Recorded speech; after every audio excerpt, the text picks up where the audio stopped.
സുഹൃത്തുക്കളെ നമസ്കാരം. പുതിയൊരു വീഡിയോയിലേക്ക് എല്ലാവർക്കും സ്വാഗതം. സീക്രട്ട് ഏജന്റ് സായി കൃഷ്ണൻ നമുക്ക് എല്ലാവർക്കും അറിയാം, ബിഗ് ബോസിൽ പോയിട്ട് കണ്ണാപ്പിയായ ഒരു മനുഷ്യനാണ്. അതിനു മുന്നേ എന്ന് പറഞ്ഞു കഴിഞ്ഞാൽ ഈ സീക്രട്ട് ഏജന്റിനെ ഞാൻ ശ്രദ്ധിക്കുന്നത് തന്നെ എന്ന് പറഞ്ഞാൽ അദ്ദേഹത്തിന്റെ നിലപാടുകൾ, അദ്ദേഹത്തിന്റെ ആ ഒരു വീഡിയോകൾ ഇതൊക്കെ കണ്ടാണ് അദ്ദേഹത്തെ ഞാൻ ശ്രദ്ധിക്കുന്നത്. അതായത് നിലപാടുള്ള ഒരു മനുഷ്യൻ തന്നെയായിരുന്നു. ആദ്യകാലത്തൊക്കെ സീക്രട്ട് ഏജന്റ് എന്ന് പറഞ്ഞു കഴിഞ്ഞാൽ ഒരുപാട് പേർക്ക് പ്രതീക്ഷയുള്ള ഒരു മനുഷ്യൻ തന്നെയായിരുന്നു. പക്ഷെ ആ പ്രതീക്ഷ പിന്നീട് എവിടെയൊക്കെയോ നഷ്ടപ്പെട്ടു പോവുകയാണ് ചെയ്തത്. ആദ്യമൊക്കെ ഇദ്ദേഹം വീഡിയോ ചെയ്യുന്നത് മുഖം നോക്കാതെയാണ്. അതായത് ആര് തെറ്റ് ചെയ്തു കഴിഞ്ഞാലും അദ്ദേഹം അതിനെതിരെ അപ്പോൾ തന്നെ പ്രതികരിക്കും എന്നുള്ളതാണ്.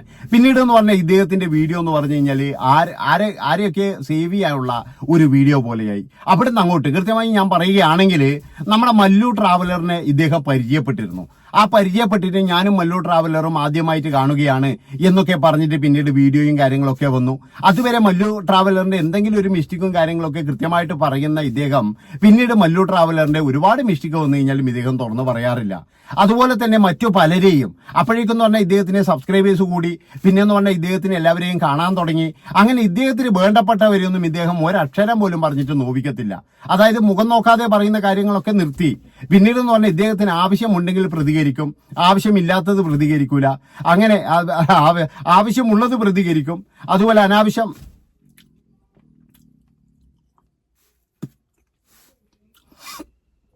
പിന്നീട് ഇദ്ദേഹം എന്ന് പറഞ്ഞാൽ ആവശ്യമുള്ളത് മാത്രം പ്രതികരിക്കുന്ന ഒരു ഇതിലേക്ക് പോയി എന്നുള്ളതാണ്. അങ്ങനെ കുറെ നാള് എന്ന് പറഞ്ഞാൽ അപ്പോഴേക്കെന്ന് പറഞ്ഞാൽ ഞാൻ പറഞ്ഞല്ലോ, ഈ എന്താ പറയുക പക്ഷഭേദം കാണിക്കാൻ തുടങ്ങിയതിന് ഇപ്പൊ എനിക്കൊന്നും ഈ ചാനൽ പിന്നെ ഇഷ്ടമല്ല. നമ്മളൊക്കെ ഒരു കണക്കിനെന്ന് പറഞ്ഞു കഴിഞ്ഞാൽ ഇതുപോലെ പറയാൻ പഠിച്ചത് തന്നെ സീക്രട്ട് ഏജന്റ് എന്ന് പറയുന്ന സായി കൃഷ്ണന്റെ ആ ഒരു വീഡിയോ കണ്ടിട്ട് തന്നെയാണ്. ഇടക്കാലത്ത് അങ്ങനെയൊക്കെ ആയിട്ടുണ്ടെങ്കിലും സായി കൃഷ്ണൻ പിന്നീട് എന്ന് പറഞ്ഞു കഴിഞ്ഞാൽ ബിഗ് ബോസിലേക്ക് പോകുന്നു. ബിഗ് ബോസിലേക്ക് പോകുന്ന മനുഷ്യൻ കൃത്യമായിട്ടുള്ള തോൽവിയോട് കൂടിയിട്ടാണ് പിന്നീട് പുറത്തു വന്നത്. അത് കഴിഞ്ഞിട്ടും ഒരുപാട് വീഡിയോ ചെയ്തു, അതിലും ഒരുപാട് തോൽവി തന്നെയായിരുന്നു. ഏതായാലും കുറെ നാളുകളായിട്ട് തോൽവിയുള്ള ഒരു മനുഷ്യൻ ഇപ്പോഴും കുറച്ച് ദിവസമായിട്ട് എന്ന് പറഞ്ഞു കഴിഞ്ഞാല് അതായത് ബാക്കി എല്ലാ കാര്യങ്ങളും മറന്നുകൊണ്ട് ആ ഫ്രണ്ട്ഷിപ്പും കാര്യങ്ങളൊക്കെ അങ്ങ് എടുത്ത് മാറ്റിക്കൊണ്ട് ഏതായാലും ശക്തമായ ഒരു നിലപാട് ആയിട്ട് തിരിച്ചു വരുന്നുണ്ട്. അതിന് എത്ര കാലം ഉണ്ടാകും എന്നൊന്നും എനിക്ക് പറയാൻ കഴിയില്ല കേട്ടാ. കാരണം എന്ന് വെച്ചാൽ ഇത് കഴിഞ്ഞാൽ ഇനിയിപ്പോ എല്ലാം ബായ് ആകുമെന്നും പറയാൻ പറ്റൂല. അല്ല ബായ് ആകുന്നതൊന്നും നമുക്ക് കുഴപ്പമില്ല. നമ്മുടെ നിലപാടുകള് നമ്മൾ കൃത്യമായിട്ട് പറയണം. അത് എന്തിതായി കഴിഞ്ഞാലും ആ നിലപാടുണ്ടെങ്കിൽ എന്ന് പറഞ്ഞാൽ ഇപ്പോഴേ ഈ ഉണ്ണിമൂന്നന്റെ ആ ഒരു ഇതൊക്കെ കണ്ടു. ഞാൻ വിചാരിച്ച ഇയാൾ ഉണ്ണിമൂന്നനെ തെറി പറയും എന്നൊക്കെയാണ് ഞാൻ കരുതിയത്. പക്ഷെ അതിൽ നിന്നൊക്കെ വിഭിന്നമായിട്ട് അതിന്റെ കൃത്യമായിട്ടുള്ള പോയിന്റുകൾ പഠിച്ചു പറയുന്ന ഒരു സായി കൃഷ്ണയാണ് എനിക്ക് കാണാൻ കഴിഞ്ഞത്. അതുപോലെ തന്നെ കുഞ്ഞാം പാണ്ടിക്കാട് വിഷയത്തിലും ആ എടുത്തിരിക്കുന്ന നിലപാടുകൾ ഒരു ധീരമായ നിലപാട് തന്നെയാണ്. അതുകൊണ്ട് തന്നെയാണ് പറയുന്നത് സായി കൃഷ്ണൻ ഒരുപാട് മാറിയിരിക്കുന്നു. അതായത് പഴയ ബിഗ് ബോസിൽ പോയ സായി കൃഷ്ണൻ, അതുപോലെ തന്നെ എന്ന് പറഞ്ഞു കഴിഞ്ഞാൽ എല്ലാവരും കൂട്ടുകാരായപ്പോഴേ അവരെയൊന്നും വിമർശിക്കാതെ അവരെയൊക്കെ എന്ന് പറഞ്ഞാൽ സേവ് ചെയ്തുകൊണ്ടിരിക്കുന്ന സായി കൃഷ്ണനിൽ നിന്നും മറ്റൊരു സായി കൃഷ്ണനാണ് ഇപ്പോൾ പുറത്തിയാടിക്കൊണ്ടിരിക്കുന്നത്.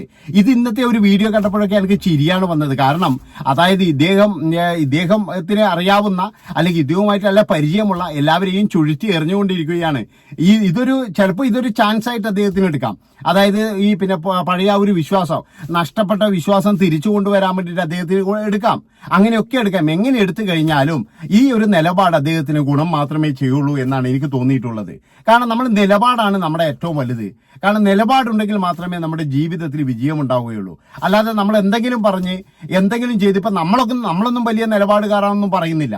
അതായത് വലിയ നിലപാടിലങ്ങ് നിൽക്കാൻ അല്ലെങ്കിൽ വലിയ നിലപാടോടുകൂടി തന്നെ. പക്ഷെ സായി കൃഷ്ണനെ സംബന്ധിച്ച് അദ്ദേഹത്തിന് പബ്ലിക്കിന്റെ അടുക്ക് ഒരു ഇമേജ് ഉണ്ടായിരുന്നു. ആ ഇമേജ് അദ്ദേഹം തന്നെ കളഞ്ഞു കുളിച്ചത് പല കാര്യങ്ങളിലും അനാവശ്യമായിട്ടുള്ള കാര്യങ്ങളിൽ ഇടപെട്ട് അനാവശ്യമായിട്ടുള്ള കൂട്ടുകെട്ടുകൾ സമ്പാദിച്ച് പിന്നെ അവർ ചെയ്യുന്ന കാര്യത്തിനൊക്കെ എന്ന് പറഞ്ഞ് ഇദ്ദേഹത്തിന് കുടപിടിക്കേണ്ടി വന്നു. അതാണ് ഒരുപാട് കാര്യങ്ങൾ ഈ കൂട്ടുകാർ ചെയ്തു കഴിഞ്ഞാൽ ഇദ്ദേഹത്തിന് ഒന്നും പറയാൻ കഴിയാത്ത സ്ഥിതിയായി. പിന്നീട് എന്തെങ്കിലും ഒരു കാര്യം മറ്റുള്ളവർക്ക് വരുമ്പോൾ ഇദ്ദേഹം പറയുമ്പോൾ നീ എന്താടാ അവിടെ പ്രതികരിച്ചിരുന്നോ, നീ അവിടെ എന്താടാ നിന്റെ വായിൽ പഴമായിരുന്നോ, നിന്റെ വായിൽ ആപ്പിളായിരുന്നോ എന്നുള്ള ഒരുപാട് ചോദ്യങ്ങളാണ് പിന്നീട് വരുന്നത്. അതാണ് നിങ്ങൾ ആലോചിക്കേണ്ടത്.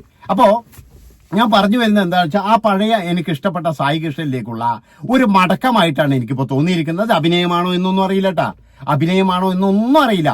ഞാൻ പറഞ്ഞല്ലോ, പഴയ സായി കൃഷ്ണൻ എന്ന് പറഞ്ഞാൽ നിലപാട് സിംഹമായിരുന്നു, നിലപാടിന്റെ ഉസ്താദായിരുന്നു നടന്ന്. അതുപോലെ തന്നെ എന്ന് പറഞ്ഞു കഴിഞ്ഞാൽ അത്രയും നല്ല പോരാളിയായിരുന്നു. ആ പോരാളി പിന്നീട് എന്ന് പറഞ്ഞാൽ എവിടെയോ പോയി നടന്ന്. അതാണ് ആ ബിഗ് ബോസിലൊക്കെ പോയത് എന്ന് പറഞ്ഞാൽ ലോക തോൽവി തന്നെയാണ്. കാരണം ഏതായാലും ഇദ്ദേഹത്തിന് പ്രൈസ് കിട്ടുന്നില്ലെങ്കിലും ഉണ്ടെങ്കിലും അവിടെ കളിക്കേണ്ട കളി എന്നൊക്കെ പറഞ്ഞു കഴിഞ്ഞാൽ വേറെ ടൈപ്പായിരുന്നു. ഏതായാലും അതൊക്കെ പോട്ടെ, അതൊക്കെ കഴിഞ്ഞ കാര്യമില്ലേ, എന്തോ ആവട്ടെ എന്ന് വിചാരിക്കാം. പക്ഷേ അത് കഴിഞ്ഞതിന് ശേഷം എന്ന് പറഞ്ഞാൽ ഇദ്ദേഹത്തിന്റെ ആ നിലപാടുകളൊക്കെ വളരെ പരിതാപകരമായിരുന്നു. ഇപ്പോഴും നിലപാട് മാറുന്നുണ്ട്. ആ നിലപാട് മാറിയപ്പോഴും നമ്മുടെ സായി കൃഷ്ണൻ തിരിച്ചു വരുന്ന പാതയിൽ തന്നെയാണ്. ഇപ്പോഴും ഞാൻ എൻ്റെ ഒരു സുഹൃത്തുമായിട്ട് സംസാരിച്ചതേ ഉള്ളൂ. അദ്ദേഹവുമായിട്ട് സംസാരിക്കുമ്പോഴും ഞാൻ ഈ വീഡിയോ ഇങ്ങനെ കണ്ടുകൊണ്ടിരിക്കലാണ്. അദ്ദേഹവും പറഞ്ഞ കാര്യങ്ങൾ അത് തന്നെയാണ്. അപ്പോഴാണ് എനിക്ക് ഇങ്ങനെ ഒരു വീഡിയോ എടുക്കണം തോന്നിയത്. അദ്ദേഹവും പറഞ്ഞത് പണ്ട് കാലത്തൊക്കെ ഇയാൾ നല്ല നിലപാടും കാര്യങ്ങളൊക്കെ ഉണ്ട്, രാഷ്ട്രീയവും കാര്യങ്ങളൊന്നും നോക്കാതെ ഇദ്ദേഹം കൃത്യമായിട്ട് തുറന്നു പറയാവുന്ന ഒരു ഇതാണ്. നമുക്ക് എല്ലാവർക്കും അറിയാം ഇദ്ദേഹം മലപ്പുറത്താണ് താമസിക്കുന്നത്. അപ്പൊ മലപ്പുറത്തിന്റെ ആന ഇഷ്യൂ അങ്ങനെയുള്ള ഒരുപാട് ഇഷ്യൂകളൊക്കെ വന്നു കഴിഞ്ഞാൽ ഇദ്ദേഹം നല്ല രീതിയിൽ പ്രതികരിക്കുന്ന ഒരു വ്യക്തി തന്നെയായിരുന്നു. പിന്നീട് ആ വ്യക്തി എവിടെ പോയിന്ന് ആർക്കും അറിയില്ലായിരുന്നു. ഒരുപാട് അനാവശ്യ കൂട്ടുകെട്ട്, ഒരുപാട് കാര്യങ്ങൾക്ക് ആവശ്യമില്ലാതെ, അതായത് മറ്റുള്ളവരുടെ ഇപ്പൊ കൃത്യമായി പറഞ്ഞ ഒരു കാര്യം പറയാലോ, ഉണ്ണി മുകുന്ദന്റെ ആ ഒരു തെറിയിലെ പ്രശ്നങ്ങളൊക്കെ ഇദ്ദേഹം എഡിറ്റ് ചെയ്ത് വിട്ടതൊക്കെ എന്ന് പറഞ്ഞാൽ അദ്ദേഹത്തിന് തന്നെ നെഗറ്റീവ് ആവുകയും ചെയ്തത്. അങ്ങനെ ഒരുപാട് കാര്യങ്ങൾ അയാൾക്ക് തന്നെ നെഗറ്റീവ് ആയതിനു ശേഷം അയാളുടെ ചാനൽ തന്നെ എന്ന് പറഞ്ഞാൽ ജനങ്ങൾ വെറുക്കാൻ തുടങ്ങിയിരുന്നു. ഈ നിലപാട്, അതായത് ഇപ്പോഴെന്ന് പറഞ്ഞാൽ അദ്ദേഹത്തിന് കിട്ടുന്ന ഒരു ഗോൾഡൻ ചാൻസ് ആണ്. അതിൽ പിടിച്ചു കഴിഞ്ഞാൽ അദ്ദേഹത്തിന് കയറി വരാം. അല്ലാതെ അവിടെയും എന്റെ കൂട്ടുകാരെ സംരക്ഷിക്കണം, എന്റെ കൂട്ടുകാരാണ് എനിക്ക് വലുത് എന്ന് പറഞ്ഞ് നിന്ന് കഴിഞ്ഞാൽ നമുക്ക് എല്ലാവർക്കും സ്നേഹം എന്ന് പറഞ്ഞാൽ പേഴ്സണലി ആയിരിക്കണം. അല്ലാതെ എന്ന് പറഞ്ഞു കഴിഞ്ഞാൽ മറ്റൊന്ന് തെറ്റ് ചെയ്യുമ്പോഴും അത് തെറ്റാണെന്ന് നമ്മൾ പറയണം. അത് കഴിഞ്ഞിട്ടുള്ള ഫ്രണ്ട്ഷിപ്പേ വേണ്ടൂ. അല്ലാതെ അവന്റെ തെറ്റ് നമ്മൾ പ്രോത്സാഹിപ്പിച്ചുകൊണ്ടിരിക്കുക, ന്യായീകരിച്ചുകൊണ്ടിരിക്കുക, അങ്ങനെയാകുമ്പോഴേ ഒരിക്കലും നമുക്കെന്ന് പറഞ്ഞ നിലപാടോട് കൂടിയിട്ട് സംസാരിക്കാൻ കഴിയില്ല. നമ്മളുടെ നിലപാട്, നമ്മളുടെ അഭിപ്രായമായിരിക്കണം. അതിൽ എതിരഭിപ്രായമുള്ളവരുണ്ടാകാം.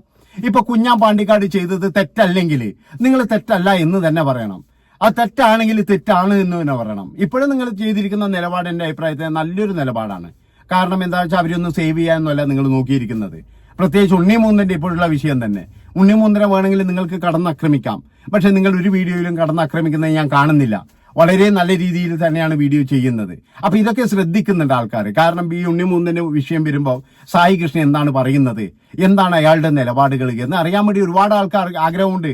അപ്പോ ഞാനൊക്കെ വിചാരിച്ചതെന്ന് വെച്ചാൽ സായി കൃഷ്ണൻ ഏതായാലും പഴയ പക വീട്ടും, ആ പഴയ തെറിന്റെ ഒരു പകയുണ്ടല്ലോ, ആ പക വീട്ടും എന്ന് തന്നെയാണ് ഞാൻ കരുതിയത്. പക്ഷെ അതല്ല ചെയ്തത്. അതുപോലെ തന്നെ ബാലയുടെ കൂടെയുള്ളപ്പോൾ ആദ്യം ബാലയ്ക്ക് വേണ്ടി സപ്പോർട്ട് ചെയ്തിട്ടുണ്ടെങ്കിലും പിന്നെ അദ്ദേഹം തിരിച്ചു വരുന്ന പാതയിലാണ്. കാരണം ബാലച്ചേട്ട എന്ന് പറഞ്ഞിട്ട് ഒരു ദിവസം ബാലച്ചേട്ടന്റെ കൂടെ പോകുന്നു. അതായത് ഈ റിയാക്ഷൻ വീഡിയോ ചെയ്യുന്നവർക്കൊന്നും അഗാധമായിട്ട് ഭയങ്കരമായിട്ടുള്ള ബന്ധമല്ല. അതായത് നമുക്ക് ആരോട് പേഴ്സണൽ ആയിട്ടുള്ള പകയോ കാര്യങ്ങളോ ഒന്നുമില്ല. നിലപാടുകളിൽ പിന്നെ വെള്ളം ചേർക്കുമ്പോഴോ ഇല്ലെങ്കിൽ അഭിപ്രായം ഉണ്ടാകാം. അതായത് നിങ്ങൾ പറയുന്നത് ശരിയല്ല, നിങ്ങൾ പറയുന്നത് തെറ്റാണ് എന്നുള്ള അഭിപ്രായം നമുക്ക് ഉണ്ടാകാം. പക്ഷെ ഇങ്ങനെ നമ്മൾ ഒരിക്കലും അതൊരു പകവെച്ചിട്ടുള്ള ഒരു ഇതായി മാറാൻ പാടില്ല എന്നാണ് എനിക്ക് പറയാനുള്ളത്. ഏതായാലും സായിന്റെ തിരിച്ചുവരവ് തന്നെയാണെന്നാണ് എനിക്ക് തോന്നുന്നത്. പല കാര്യങ്ങളിലും സായി പ്രതികരിക്കേണ്ടതായിട്ടുണ്ട്. ആ കണ്ണാപ്പി എന്ന് പറയുന്ന ആ പേര് തന്നെ എടുത്തു കളയണം. ആ പേര് തന്നെ ഇതോട് കൂടിയിട്ട് പോകണം. സായി കൃഷ്ണൻ എന്ന് പറയുന്ന പഴയ നിലപാട് സിംഹം ഇങ്ങോട്ട് വരണം. അതാണ് എനിക്ക് പറയാനുള്ളത്. അങ്ങനെ വന്നു കഴിഞ്ഞാൽ സായി കൃഷ്ണന്റെ ലെവല് വേറെ തന്നെ ആയിരിക്കും. പ്രതികരിക്കേ, അതായത് ജനങ്ങളെ പറ്റിക്കുന്ന ഒരു പരിപാടിക്ക് പോലും കൂട്ടുകേൽക്കരുത്. അതിന് എത്ര വലിയവനായാലും ശരി, എത്ര വലിയ കൊമ്പത്തുള്ളവനായാലും ശരി, നിലപാട് എന്ന് പറഞ്ഞാൽ നിലപാടായിരിക്കണം. അവിടെ കേൾക്കണം അവിടുന്ന്. അപ്പൊ ഇത്രയും പറഞ്ഞുകൊണ്ട് ഈ ഒരു വീഡിയോ ഇവിടെ വെച്ച് വൈൻഡപ്പ് ചെയ്യാണ്. എല്ലാവിധ ആശംസകളും നമ്മളെ അരിയണന് നേരുകയാണ്. നന്ദി, നമസ്കാരം.